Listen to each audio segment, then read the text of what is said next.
Assalamualaikum warahmatullahi wabarakatuh. Hello guys, ketemu lagi. Baik lagi di video bareng Arinis. Gimana kabarnya guys? Masih sehat ya? Masih kuat? Pertahankan kesehatan kalian karena Arinis mulai runtuh, mulai pilek guys. Jadi video kali ini kita bakal ngomongin salah satu smartphone, bisa dibilang inilah impian ya.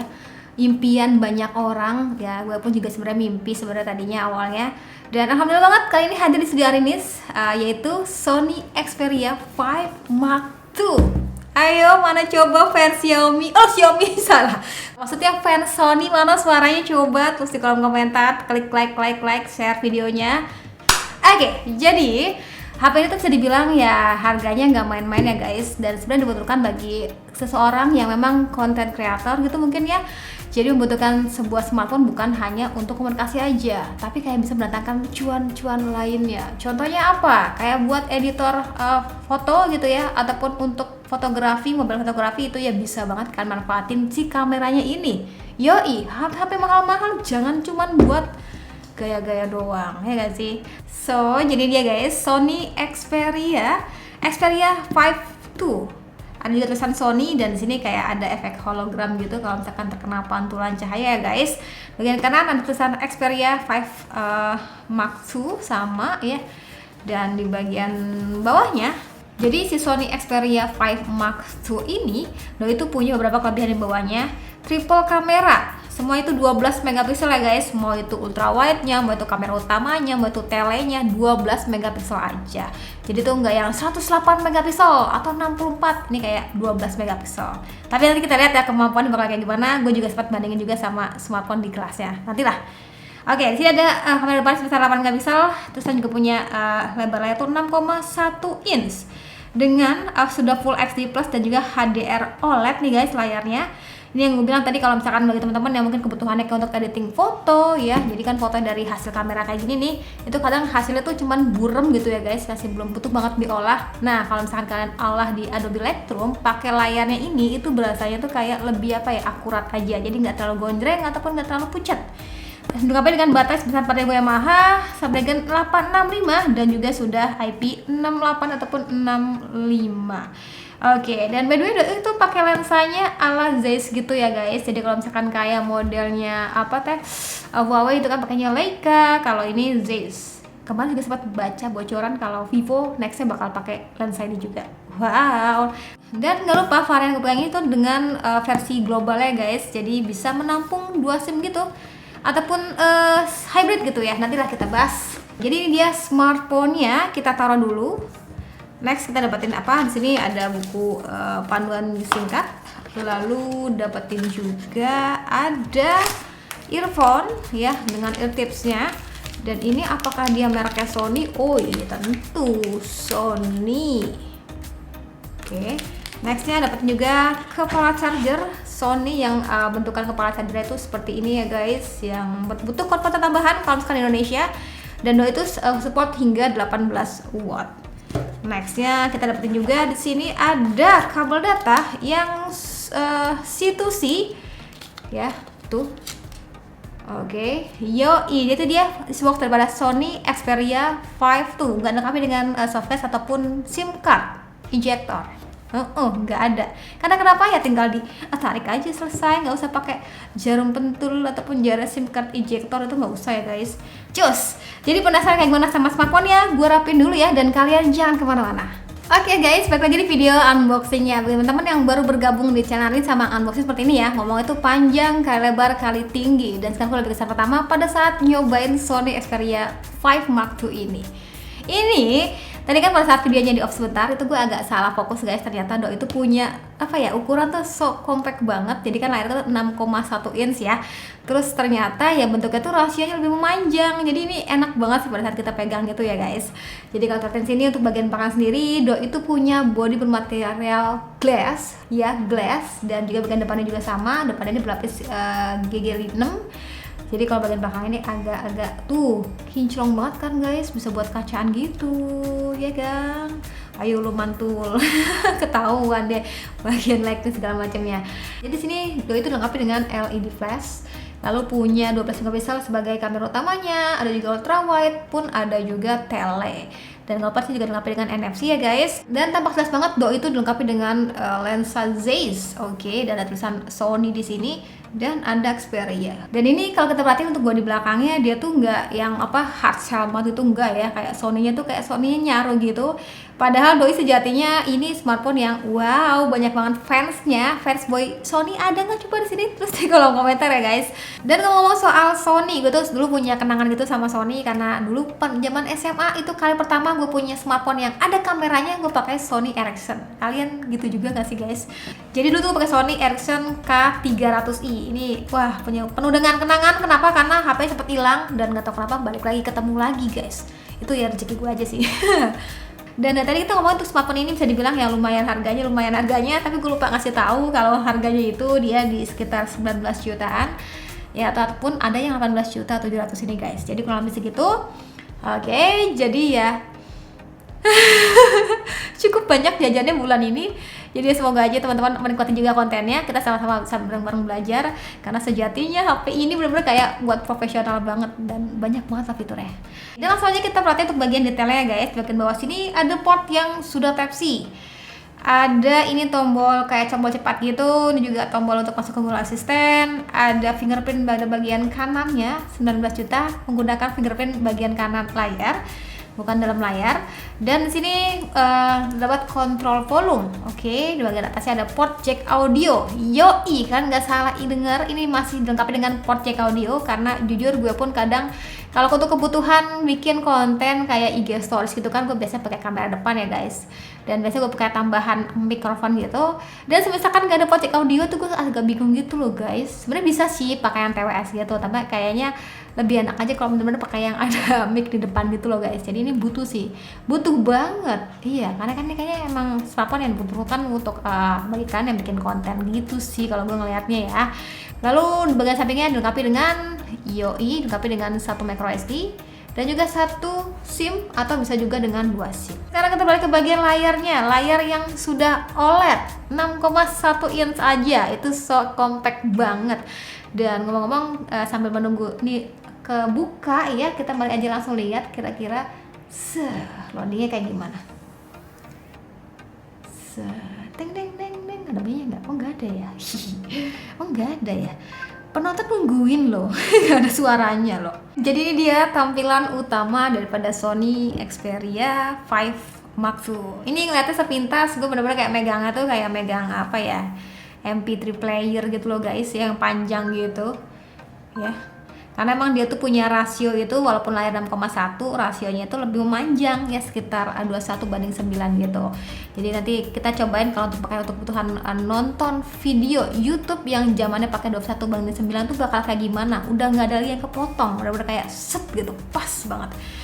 Dan di sini kalau terlihat untuk bagian UI sendiri ya, itu dia masih mirip dengan Android stock itu ya guys, ala-ala Android stock. Dan ini kalau teman perhatiin saat swipe itu nyaman gitu ya. Mari kita lihat, Doi itu punya refresh rate di 120 Hz yoi, yang harus banget kalian aktifin. Iya, tapi memang konsekuensinya pada saat kalian aktifin refresh rate di 120 Hz pasti bakal makan cukup banyak daya baterai ya guys. Dia tuh nggak ada yang namanya adaptif gitu ya, kayak model Samsung gitu. Jadi benar-benar kita harus sesuaiin aja. Oke, dan sini menarik juga layar tuh image quality settingnya bisa kita atur. Yoi, kalian mau creator mode apa, standar mode. Nah ini yang gue bilang tadi, seperti di awal gue bilang kalau misalkan HP ini bisa banget buat teman-teman yang kayak dibutuhan untuk ngedit foto ya, yang butuh warna akurat gitu ya. Jadi nggak terlalu apa ya, ke saturasinya terlalu ngegonjreng ataupun terlalu pucat, itu bisa banget sih guys diatasi pada layar ini. Wah, oke. Dan ini sebenarnya macam-macam juga ya. Tadi gue sempat cek tuh white balance layarnya aja bisa diatur, edun ya. Dan bukan hanya itu, pada bagian suaranya pun sebenarnya kita bisa macam-macam juga nih guys. Dari mulai dynamic vibration itu kita aktifin. Jadi pada saat nonton gitu ya, itu terasa getaran gitu guys, yang bener-bener kayak wow. Jadi ini opsional sih, bisa kalian aktifin ataupun enggak nih guys. Dan sekarang kita cek untuk bagian buat fontnya. Jadi HP ini dilengkapi dengan Android versi 11, sudah yang terbaru untuk saat ini ya guys. Sama aja kayak yang Google Pixel yang sebelum kita pernah bahas. Dan kalau untuk lain-lainnya sendiri, doi itu dilengkapi dengan RAM 8 GB, internal memory 256 GB, dan juga untuk bagian CPU sendiri itu menggunakan CPU Snapdragon 865. Yoi, menggunakan Snapdragon 865. Abis ini di belakang pada ngomong, ya 865 mendingan Mi 10T Pro. Ya bisa aja sih guys, sesuaiin aja dengan budget dan juga selera kebutuhan kalian. Karena mana kayaknya dibutuhkan ya bagi konten kreator sih guys, kalau gue ngeliatnya ya. Ada apa aja sih emang kak? Oh banyak. Bagian kameranya, itu kameranya so menarik sekali guys. Jadi ini kali pertamanya gue megang smartphone yang kameranya tuh tersendiri gitu, kayak menunya gitu. Biasanya kan kita mesti masuk banget ke menu kamera, cek bagian mode foto kamera pro-nya. Kalau ini benar-benar kayak udah ada langsung tertanam di sini guys. Tuh udah ada apa coba aplikasinya? Namanya adalah Cinema Pro dan juga Photo Pro. Photo Pro. Gunanya buat apa? Nih saya kasih tahu walaupun saya nggak tahu fungsinya. Jadi benar-benar kita sama-sama belajar ya guys, karena emang kapasitas gue pun terbatas.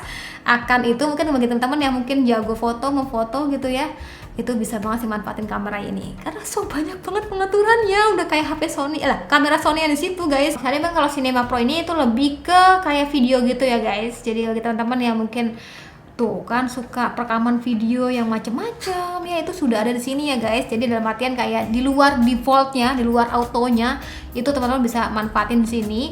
Ini resolusinya bisa hingga 4K lah, 2K lah gitu ya. Terus di sini project FPS yang bisa kita atur ya. Buset, ada 50 ataupun 60 fps, 23 fps juga di sini ada. Ini apa nih? Tuh, teman-teman bisa perhatiin ya. Ada juga ISO-nya, lensanya, shutternya, white balance, macam-macam guys. Mungkin teman-teman yang ahli sama kayak gini bisa lah ya. Audionya bisa kita atur. Oke, tes 1 2 3. Mantap. Ini levelnya bisa diatur gitu ya guys. Mantap.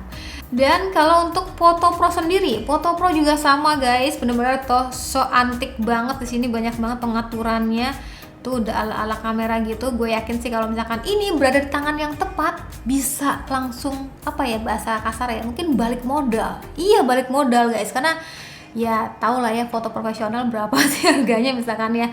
Jadi ya ini bisa banget guys kalian manfaatin buat yang hal-hal kayak gitu-gitu ya, untuk mendatangkan pundi-pundi, meningkatkan produktivitas, itu bisa banget di sini. Oke, jadi kalau gue mah kayaknya agak menyerah belum bisa banget guys untuk pengaturan secara manual. Jadi kita langsung lari aja ke mode kameranya ada apa aja. Jadi di sini mode kamera sendiri bisa aktifin teman-teman ya, dari mulai ultra wide-nya, lensa yang biasa hingga telefoto. Dan di sini perekaman video fotonya itu bisa kita macam-macamin, dari mulai ini dibikin apa namanya bokeh gitu ya. Ternyata ada bokehnya di sini. Lalu di sini bisa kita atur tuh cahayanya gitu guys. Oke, ini tingkat white balance-nya ya, jadi warnanya gitu, saturasinya juga bisa kita atur-atur. Dan di sini ada mode apa lagi? Adanya Pro yang tadi, Photo Pro maksudnya. Ada juga Google Lens, ada slow motion, ada portrait selfie, dan ada creative effect dan panorama.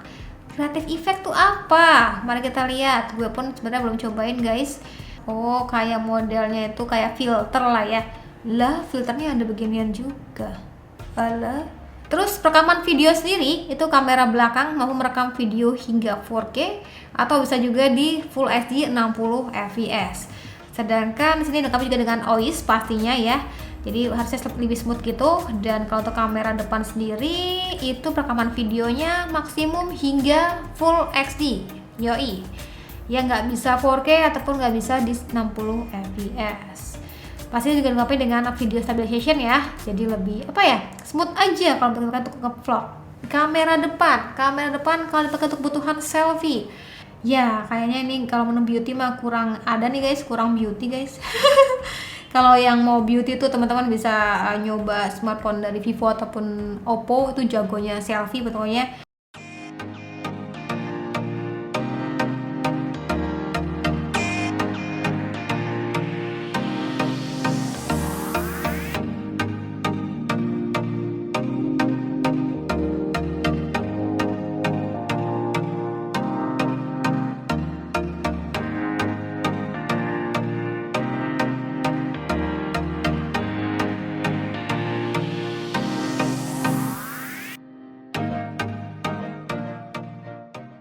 Yuhu. Jadi dia contoh perekaman kamera belakangnya Sony Xperia 5 Mark II di settingan 4K.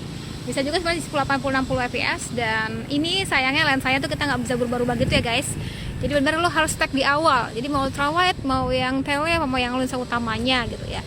Ataupun nggak bisa juga pindah kamera depannya. Sedih banget. Yaudah, kita sekarang balik ke bagian yang 1080 60 fps. 1080 60 fps. Coba kita sambil lari guys. Mantap. Sebenarnya settingannya tuh menarik banget sih kalau teman-teman yang jago ngoprek sebuah mobile fotografi ya. Kayak settingannya tuh aneh-aneh banget, yang rata-rata biasa kita temuin di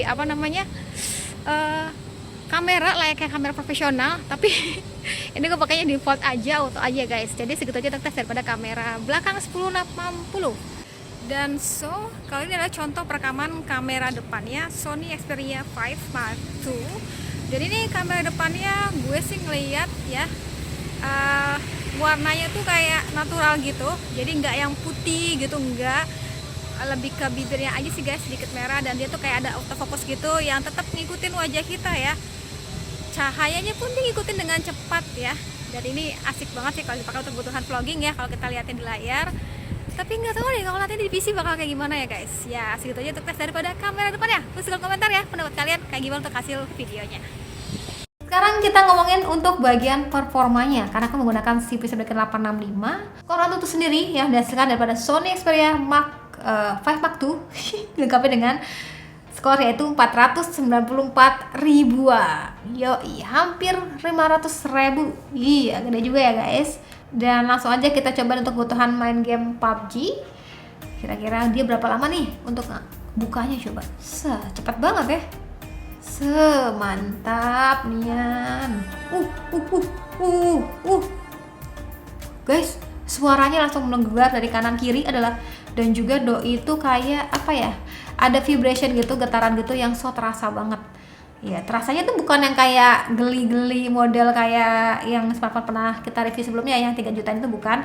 Tapi ini lebih kayak yang apa ya, lagi lebih berasa visual dan juga getaran rasanya tuh wow, itu menggelegar gitu loh guys. Ngomong apa sih? Ya pokoknya gitulah guys. Susah merepresentasikannya. Kalian harus pegang sendiri soalnya smartphone ya biar lebih merasakan. Gue juga mau BK. Iya sih. Yoi, sekarang kita cobain ya guys untuk kebutuhan main game PUBG. Jadi kalau teman-teman pakai PUBG dapat di settingan smooth extreme, wadaw, atau bisa juga buset XDR extreme. Ini tapi nggak bisa di smooth 60 fps ya. Iya, jadi XDR extreme. Oke, ini bakalan habis baterai banyak sih. Pengalaman gue tuh biasa kalau si Sony ini kayak kameranya tuh bener-bener memproses sebuah foto tuh kayak bener-bener bagus gitu ya, butuh processing yang lama, jadi kadang tuh suka anget gitu kalau misalkan dipakai kayak untuk berlama-lama gitu loh guys. Tapi so far pada saat gue cobain tadi ya untuk kebutuhan ngambil beberapa foto, itu gue nggak ngerasa yang panasnya kayak waktu zaman dulu gitu sih guys. Jadi bener-bener kayak mungkin sudah teratasi ya untuk panasnya gitu. Dulu tuh kayak bener-bener dipakai buat foto ya ampun, udahannya ya lumayan anget coy. Kalau ini kayak udah adem gitu. Ini sensitivitas layarnya oke. Terusan walaupun dia ukurannya panjang gitu ya, ternyata ini enak juga digenggamnya tuh guys ya. Jadi dalam artinya tuh gak kecil banget layar gitu, enggak ya guys. Ini buat apa sih? Ternyata untuk game mode ya. Tuh teman-teman bisa record juga di sini. Oke, bisa record. Voice recording, game recording, media volume. Oke. Ini keren loh. Bagi teman-teman yang mungkin kayak kebutuhannya bikin konten game, ini juga bisa di sini ternyata. Coba kita voice-nya kita kencengin, game recordingnya biasa aja, suaranya media juga biasa aja. Jadi suaranya lebih ke kita ya gitu ya. Semoga tidak semoga tidak kebanting gitu ya. Karena dulu tuh gue ngalamin banget kalau bikin konten game itu susah banget guys. Ya buat awal-awal ya, buat untuk orang awam ya. Kayak suka kebanting gitu antara suara dengan background suaranya. Tapi ini kita coba aja sekalian ngomong, sekalian coba main game, sekalian nge-record. Tuh ada bagian lingkaran di sini. Oke, langsung kita cobain untuk tadi ya hasil recordnya guys. Ini karena di luar dugaan. Sebenarnya tadi gue tidak mencoba untuk ke arah situ, tapi ternyata ada sesuatu yang bisa kita manfaatkan untuk bikin konten. Jadi siapa tahu suaranya bagus ya kan. Coba, mari kita coba ya. Main game sekalian nge-record. Wih keren. Ini kita cobain ya guys, tuh hasilnya bakal kayak gini. Ini kita coba aja sekalian ngomong, sekalian coba main game, sekalian record tuh ada bagian ini kan. Wih keren. Jadi di sini tadi kan kita setting ya untuk hasil si mikrofon juga dengan si internal suara si sound gamenya itu bisa disatukan dengan satu kali tag ya. Jadi ini gue ngerasanya bener-bener kayak fitur yang di luar dugaan banget ya. Mungkin kalau kayak ROG Phone gitu gue sih kemarin harapannya seperti itu ya, bisa lah kali screen recordnya itu bisa merekam kamera depan, suara kita dan juga suara internal game secara sekaligus. Itu bisa ditemuin di Sony ini guys. Jadi buat teman-teman yang mungkin mau bikin jadi gamers dadakan, gamers ya pemula, ini gampang banget ya. Cuman mungkin tinggal nambahin kamera aja kali ya bagian depannya. Mikrofon masuk, internal suara juga masuk, nggak ketumpuk, keren loh. Nggak butuh tambahan port-port dan juga lain-lainnya. Ini keren sih ya. Zoom out dulu. Oke, sip. Sekarang kita beralih ke bagian speaker. Speakernya ini nggak main-main guys. Jadi mari aja kita setel Mortal Kombat yang baru, yoi. Jadi enaknya tuh pada saat teman-teman nonton gitu ya di YouTube kan rata-rata kan sekarang rasionya tuh 21:9 ya guys. Jadi pada saat kita nonton di swipe gitu ya, itu langsung pas, nggak ada bagian part yang kepotong. Ada vibration gitu. Jadi mari aja langsung kita cobain. It's Mortal Kombat. These are your champions. I'm Sonya. That's Sonya. Thanks, Jax. Kung Lao. Lord Raiden. The fate of Earth is in our hands. Keren guys, keren banget suaranya, asli. Speakernya tuh kayak menggelegar banget gitu, karena emang tadi kan kalau teman-teman perhatiin sini tuh kita bisa setting nih vibrationnya gitu, getarannya mau seberapa gitu. Jadi ini keren banget sih, asli. Ini keren banget suara speakernya kayak bergegar gitu loh guys. Mungkin kalau layar legaan lagi lebih asik kali ya, kayak lebih nontonnya lebih enak gitu. Tapi wah ini enak banget sih, compact juga sih guys. Kemarin kita ngomongin yang LG panjang dan gede, tinggi gitu ya. Tapi ternyata pas dipakai tuh agak tajam gitu guys pada saat kita genggam. Nanti kita sharing aja lah di Instagram aja kali ya. Oke guys, jadi ini untuk unboxing dan juga kesan pertama gue sekaligus nyobain kamera lah, nyobain game lah, speaker lah, borongan gitu ya guys, tentang si Sony Xperia 5 Mark II ini. Jadi smartphone ini bener-bener kayak gue sih ngeliatnya bisa banget buat kalian jadiin kayak partner kerja gitu loh, buat fotografi lah, buat bikin konten main game lah, ataupun buat editing foto ya. Jadi ini ya keren lah, pokoknya bagi kalian yang fans Sony kayaknya wajib punya sih guys. Gue pun pengennya punya yang seri Pro, cuman mahal banget. Berapa teh? 50 juta ya? Bisa dipakai buat sewa studio tuh guys, setahun. Wow, yaudah. Jadi segitu aja untuk kali ini. Terima kasih buat kalian yang sudah nonton sampai video. Jangan lupa like videonya, jangan lupa juga subscribe. Jangan lupa juga subscribe juga channelnya. Jaga kesehatan ya, karena cuaca tak menentu ini. Jadi ya sampai ketemu lagi di video selanjutnya. Sekian dari gue lagi, dan saya bilang see you, bye bye.